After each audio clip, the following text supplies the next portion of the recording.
Hello दोस्तों। आज हम जनसंख्या भूगोल के अंतर्गत साक्षरता का अध्ययन करेंगे। हम साक्षरता में देखेंगे साक्षरता का अर्थ एवं परिभाषा, साक्षरता की जो मापन की विधि, साक्षरता को प्रभावित करने वाले कारक, विश्व में साक्षरता प्रतिरूप, साक्षरता की अभिनव प्रवृत्ति, भारत में साक्षरता। साक्षरता का सामान्य परिचय देखते हैं।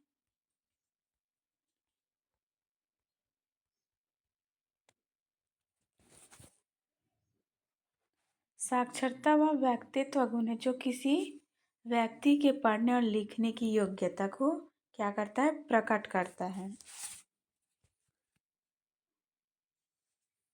साक्षरता मनुष्य के सोच, विचार और कार्य करने की योग्यता में वृद्धि करती है और उसे नवीन खोजों की दिशा में प्रवृत्त करती, जिससे सामाजिक, आर्थिक एवं सांस्कृतिक प्रगति का मार्ग प्रशस्त होता है। समाज में व्याप्त अंधविश्वास, रूढ़िवादी, धार्मिक कट्टरता, सामाजिक भेदभाव, निर्धनता आदि को दूर करने में साक्षरता एक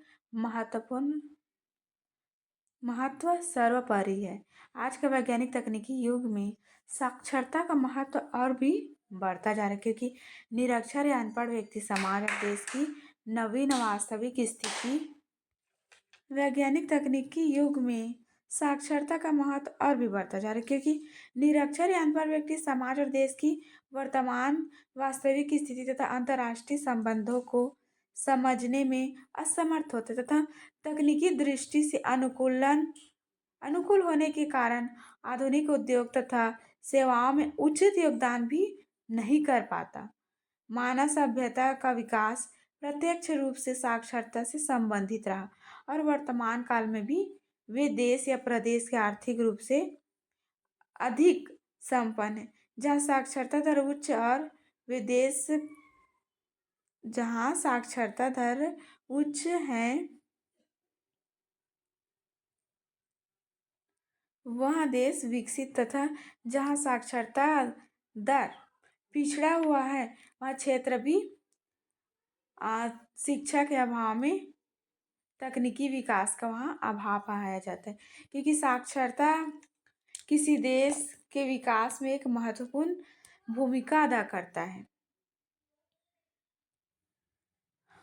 उसके बाद देखेंगे जनसंख्या साक्षरता का अर्थ एवं परिभाषा। साक्षरता अर्थ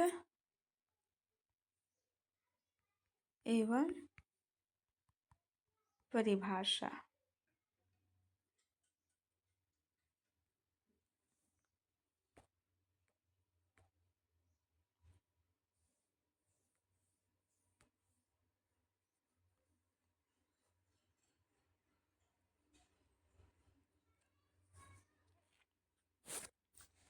साक्षरता का अर्थ एवं परिभाषा। साक्षरता का शाब्दिक अर्थ है व्यक्ति के साक्षर होने का गुण। सामान्य अर्थ में साक्षर व्यक्ति जो किसी भाषा में पढ़ना और लिखना जानता है। अक्षर ज्ञान साक्षर होने के लिए अनिवार्य है। विभिन्न देशों में साक्षरता की परिभाषा तथा उसके माप के लिए प्रयुक्त धारों में उल्लेखनीय अंतर पाया जाता है, जिसके कारण अंतर्राष्ट्रीय स्तर पर साक्षरता की तुलना में कठिनाइयाँ उपस्थित होती हैं। भारत के संदर्भ में शिक्षा और साक्षरता में कुछ मौलिक अंतर होता है। जो व्यक्ति कम से कम किसी एक भाषा में पढ़ना लिखना जानता है तथा अपना हस्ताक्षर बना लेता है उसे हम साक्षर मान सकते हैं, जबकि शिक्षा के लिए पाठशाला उत्तीर्ण करना भी आवश्यक होता है। सामान्य रूप से साक्षर और शिक्षित व्यक्ति दोनों के लिए एक साथ साक्षरता शब्द का प्रयोग किया जाता है। कुछ जनसंख्या में साक्षर व्यक्तियों के अनुपात को समानता साक्षर दर की संज्ञा दी जाती। साक्षरता के अनुपात को सामान्य संकल्पना तो उसके लिए प्रयुक्त मापदंडों में प्राय एक रूपता नहीं मिलती, जो तुलनात्मक अध्ययन में एक बड़ा अवरोधक होता है। कुछ विद्वानों ने साक्षरता की अब हम देखेंगे साक्षरता की मापन की विधि। अशोधित साक्षरता दर, और दूसरा है आयु विशिष्ट साक्षरता दर। साक्षरता मापन के कई प्रकार के सूचकांकों तथा विधियों का प्रयोग किया जाता है। विश्व के प्राय सभी देशों में साक्षरता की गणना किसी न किसी रूप में की जाती है, किंतु साक्षरता की परिभाषा तथा आंकड़ों के संग्रहण के जो तकनीक में अंतर होने के कारण परिणाम स्वरूप साक्षरता सूचकों में भी उल्लेखनीय विभिन्नता तथा अंतर पाया जाता है, जिससे अंतर्राष्ट्रीय तुलना करना कठिन हो जाता है। इसके साथ ही जनगणना की अनियमितता तथा जनगणना अंतराल की असमानता के कारण भी विभिन्न देशों की साक्षरता की तुलना कम हो जाती है। विश्व के अधिकांश देशों में जनगणनाएं प्राय 10 वर्षों के अंतराल पर संपन्न होती है, लेकिन कुछ देश में यह अंतराल कम या अधिक भी हो सकता है। साक्षरता की गणना के लिए समाहित जनसंख्या के आधार पर साक्षरता दर मुख्यतः दो प्रकार के हो सकते हैं। पहला है अशोधित साक्षरता दर और दूसरा है आयु विशिष्ट साक्षरता दर। अशोधित साक्षरता दर का अर्थ है किसी देश या प्रदेश के कुल साक्षर व्यक्ति और कुल जनसंख्या के साधारण प्रतिशत अनुपात को अशोधित साक्षरता दर की संज्ञा दी जाती। अशोधित साक्षरता दर में आंकड़ों की उपलब्धता तथा गणना की सरलता के कारण यह साक्षरता मापन का एक लोकप्रिय सूचक है, किंतु इसे साक्षरता की वास्तविक जो माप होती है वह प्राप्त नहीं होती, क्योंकि इसकी गणना में 5 वर्ष से कम आयु के बच्चे भी समाहित होते जो प्रायः निरक्षर होते। इतना ही नहीं, देर से विद्यालय जाने के कारण 5 वर्ष से ऊपर के भी बहुत से साक्षर बहुत से बच्चे साक्षर नहीं होते। अतः साक्षरता मापन की इस दर का प्रयोग केवल सामान्य तुलना के लिए ही किया जाता है, वास्तविक स्थिति की जानकारी के लिए नहीं। दूसरा है साक्षरता मापन की दूसरी विधि है आयु साक्षरता। इसके अंतर्गत साक्षरता की गणना के लिए एक निश्चित आयु अर्थात सामान्यतः 5 वर्ष से 7 वर्ष के बच्चों को सम्मिलित नहीं किया जाता और यह मान लिया जाता है कि इससे कम आयु के बच्चे निरक्षर होते हैं। इसकी गणना कुछ देशों में कुल जनसंख्या में से 5 वर्ष से कम आयु के बच्चों को घटाकर साक्षरता की गणना की जाती है। इसके पीछे यह तर्क दिया जाता है कि इस आयु के पश्चात ही बच्चे विद्यालय जाते और अक्षर ज्ञान प्राप्त करते। कई देशों में भी साक्षरता की गणना के उद्देश्य से 10 वर्ष के कम आयु के बच्चों को इस तर्क के साथ समाहित नहीं किया जाता कि 5 वर्ष की आयु के पश्चात 4-5 वर्ष के विद्यालय शिक्षा प्राप्त करने के पश्चात ही कोई बच्चा सही अर्थ में साक्षर या अक्षर ज्ञान प्राप्त कर लेता है तो उसे साक्षर माना जाता है। वैसे भी विकासशील देशों में अधिकांश बच्चे 5 से 7 वर्ष की आयु तक विद्यालय नहीं जा पाते और 7 से 10 वर्ष की आयु के पश्चात साक्षर बन जाते। अतः अंतर्राष्ट्रीय स्तर पर सर्वाधिक समर्थक तथा तुलनीय साक्षरता दर वही हो सकता है जिसकी गणना 7 से 10 वर्ष की कम आयु के बच्चों को सम्मिलित न किया गया हो। इसके पश्चात हम देखेंगे साक्षरता को प्रभावित करने वाले कारक। साक्षरता को कई कारक प्रभावित करते हैं, जिसमें है आर्थिक कारक।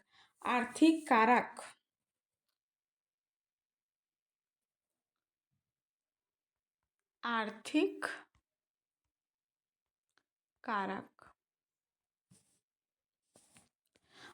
कारक के अंतर्गत हम देखेंगे आर्थिक विकास का स्तर, अर्थव्यवस्था का प्रकार,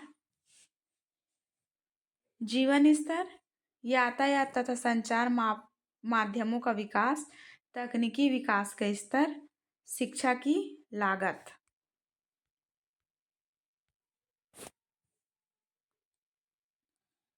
उसके पश्चात सेकंड पॉइंट है सामाजिक कारक। सामाजिक कारक के अंतर्गत हम शिक्षा के प्रति सामाजिक दृष्टिकोण, समाज में स्त्रियों की स्थिति, धार्मिक विश्वास, शिक्षण संबंधित संस्था का प्रसार। उसके बाद तीसरा हमारा जो टॉपिक होगा राजनीतिक कारक। इसके अंतर्गत हम सरकारी नीतियों का अवलोकन करेंगे। उसके पश्चात चौथा हमारा जो टॉपिक है जनांकीय कारक। इसमें हम नगरीकरण, जनांकी संक्रमण का अध्ययन करेंगे। आर्थिक विकास का स्तर, यह साक्षरता को प्रभावित करने वाला एक प्रमुख कारक है। आर्थिक रूप से विकसित देशों यथा संयुक्त राज्य अमेरिका, कनाडा, पश्चिमी यूरोप देश, ऑस्ट्रेलिया आदि में साक्षरता दर अति उच्च है। किसी देश के आर्थिक विकास के स्तर में जैसे जैसे उत्थान या वृद्धि होती है, प्राय साक्षरता दर में भी क्या होती है, वृद्धि होती जाती है। सर्वाधिक पिछड़े मध्य अफ्रीकी देशों में न्यूनतम साक्षरता दर पाई जाती है। इस प्रकार आर्थिक विकास के स्तर और साक्षरता में उच्च कोटि का धनात्मक संबंध पाया जाता है। आर्थिक विकास के लिए उत्तरदायी शैक्षणिक एवं तकनीकी विकास साक्षरता के अभाव में संभव नहीं हो सकता। अतः आर्थिक विकास और साक्षरता एक दूसरे के सहचर हैं। उसके बाद सेकंड कारक है अर्थव्यवस्था का प्रकार। साक्षरता के निर्धारण में देश में प्रचलित अर्थव्यवस्था का महत्वपूर्ण क्या होता है, योगदान होता है। जैसे कृषि प्रधान अर्थव्यवस्था में अधिकांश कार्यों के लिए शिक्षा आवश्यक नहीं होती और प्राय अशिक्षित, अनपढ़, अकुशल श्रमिक भी कृषि कार्यों में सुगमता पूर्वक अपना जो कार्य है वो कर सकते हैं। यही कारण है कि कृषि अर्थव्यवस्था वाले देशों के कृषक समाज में साक्षरता शिक्षा पर क्या नहीं दिया जाता, विशेष ध्यान नहीं दिया जाता। इससे असंख्य बच्चे विद्यालय नहीं जाते और आजीवन ही निरक्षर रह जाते। इसके विपरीत औद्योगिक जो देश होते हैं वहाँ द्वितीय तथा तृतीय कार्यों की प्रमुखता होती है और उनमें कार्य करने के लिए शिक्षण तथा प्रशिक्षण तथा कुशल श्रमिकों की आवश्यकता होती है। वहाँ शिक्षा और प्रशिक्षण की एक विशेष प्राथमिकता प्रदान की जाती है। इसके लिए सभी बच्चे अनिवार्यतः शिक्षा प्राप्ति के लिए विद्यालय में प्रविष्ट किए जाते हैं, मतलब पढ़ने जाते हैं। ग्रामीण और नगरीय क्षेत्रों की साक्षरता में अंतर के लिए भी अर्थव्यवस्था के विभिन्नता की भी जिम्मेदार होता है। तीसरा पॉइंट है जीवन स्तर। मनुष्य के जीवन स्तर का प्रभाव भी साक्षरता पर प्रत्यक्ष रूप से दिखाई पड़ता है। जैसे उच्च जीवन स्तर वाले समाज में साक्षरता भी क्या पाई जाती है, उच्च पाई जाती है। जीवन स्तर और साक्षरता में एक धनात्मक सा संबंध विकासशील देशों में स्पष्ट रूप से क्या होता है, दिखाई देता है। उच्च जीवन स्तर वाले परिवार तथा समाज में शिक्षा को जीवन की प्रथम वरीयता दी जाती है, जिसे प्राय साक्षर 100% पाई जाती है। किंतु निम्न जीवन स्तर वाले परिवार समाज में व्यक्ति का ध्यान जीवन यापन के लिए कुछ धन अर्जित करना ही होता है। निर्धन व्यक्ति अपने बच्चों की शिक्षा के विषय में अपने को अक्षम पाता है और शिक्षा के बारे में सोच भी नहीं पाता, क्योंकि निर्धन परिवार में बच्चे अल्प आयु में अपने परिवार के साथ अपना अलग से मजदूरी करके कुछ धन अर्जन करने में लग जाते हैं और विद्यालय न जा पाने के कारण प्रायः क्या हो जाते हैं, वे अक्षर ज्ञान से वंचित हो जाते हैं, वे निरक्षर हो जाते हैं। यातायात तथा संचार माध्यमों का विकास, इसका जो चौथा पॉइंट है यातायात तथा संचार माध्यमों का विकास। विकासशील तथा पिछड़े देशों में यातायात के साधनों की कमी तथा रेडियो, दूरदर्शन, समाचार पत्र, टेलीफोन आदि संचार माध्यमों के कम प्रचलित होने के कारण भी साक्षरता दर क्या होती है, निम्न पाई जाती है। प्रायः ग्रामीण क्षेत्रों में विशेष रूप से दूरवर्ती ग्रामांचलों में प्राथमिक विद्यालय भी जो प्राथमिक जो विद्यालय होता है उसका क्या पाया जाता है, अभाव पाए जाते हैं, और वे काफ़ी दूर दूर तक स्थित होते हैं, जहाँ पहुँचने के लिए यातायात के साधन भी प्रायः उपलब्ध नहीं होते। पांचवा इसका जो टॉपिक है, तकनीकी विकास के स्तर। किसी भी देश के तकनीकी विकास के स्तर या और साक्षरता में क्या होता है, धनात्मक संबंध पाया जाता है। तकनीकी क्षेत्र में अग्रणी विकसित देशों में शिक्षा प्रशिक्षण को सर्वाधिक महत्व दिया जाता है, क्योंकि इसके अभाव में रोजगार पाना क्या होता है, संभव नहीं हो पाता। इसके विपरीत विकासशील देशों में जहाँ तकनीकी विकास का जो स्तर होता है वह निम्न पाया जाता है।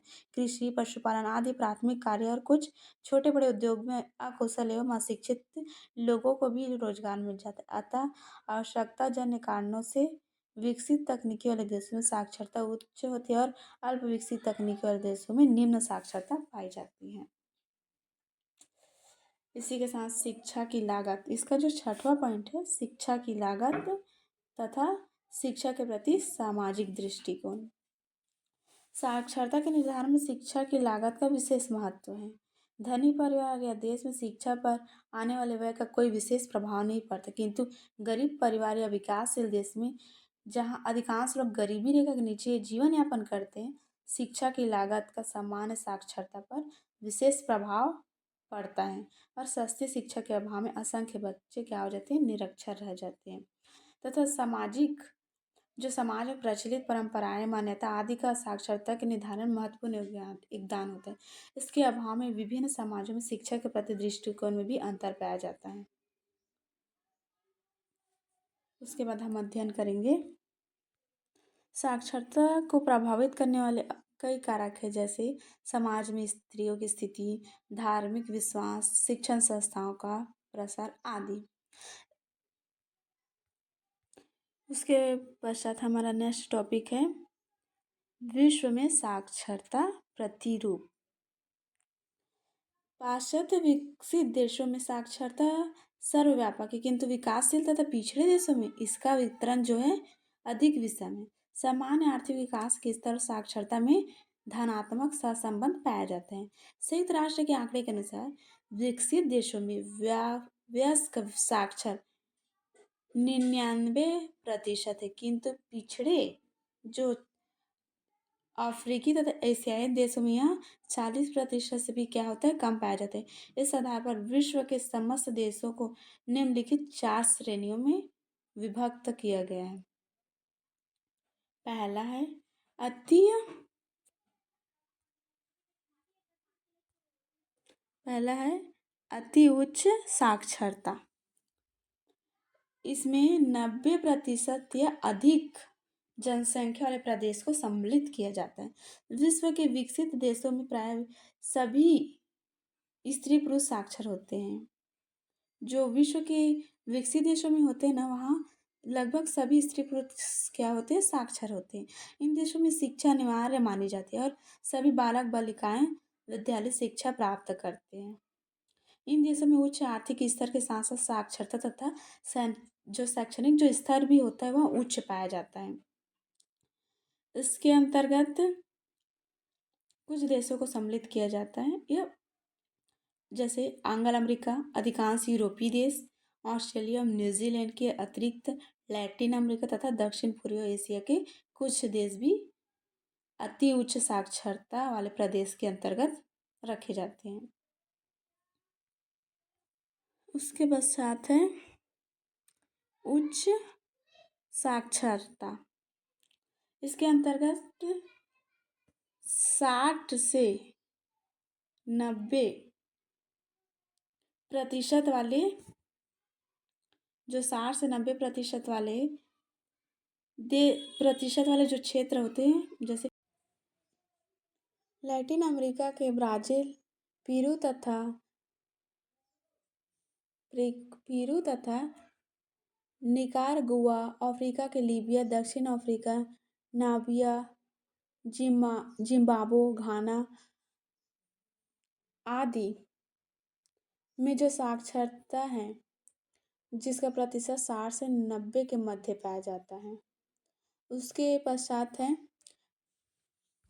हमारा नेक्स्ट टॉपिक है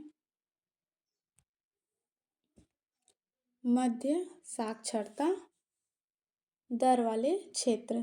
इसके अंतर्गत 40 से 60% जो जनसंख्या होता है वो पाया जाता है। उत्तरी अमेरिका तथा दक्षिण एशिया के अनेक देशों में मध्य साक्षरता दर पाई जाती है, जहाँ 40 से 60% तक जनसंख्या साक्षर है। अफ्रीका में इथोपिया, चार सूडान, मिस्र, मोरक्को और केंद्रीय अफ्रीका में 40% से अधिक जनसंख्या साक्षर है। इसके बाद हमारा नेक्स्ट पॉइंट है निम्न एवं अति निम्न साक्षरता दर। इसके अंतर्गत जो साक्षरता का प्रतिशत है वो 40 से कम पाया जाता है। 40 से कम पाया जाता है।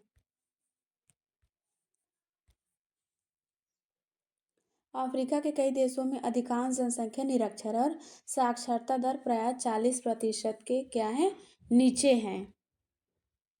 गिनी, बेनिन, माली, नाइजर आदि देश इसके अंतर्गत आते। इन देशों में अधिकांशतः जनसंख्या ग्रामीण है और आर्थिक सामाजिक विकास क्या होता है बहुत कम पाया जाता है। आर्थिक पिछड़ापन तथा शिक्षा के प्रति उपेक्षा व्यवहार इसके प्रमुख कारण है। इन देशों में स्त्री शिक्षा का स्तर क्या होता है अति निम्न पाया जाता है, जिस कारण औसत साक्षरता दर भी कम पाया जाता है। इसी के साथ हमारा इसका अगला जो टॉपिक है साक्षरता की अभिनव प्रवृत्ति। इसमें जनसंख्या संक्रमण की भांति साक्षरता संक्रमण भी चक्रीय रूप से घटित होते हैं।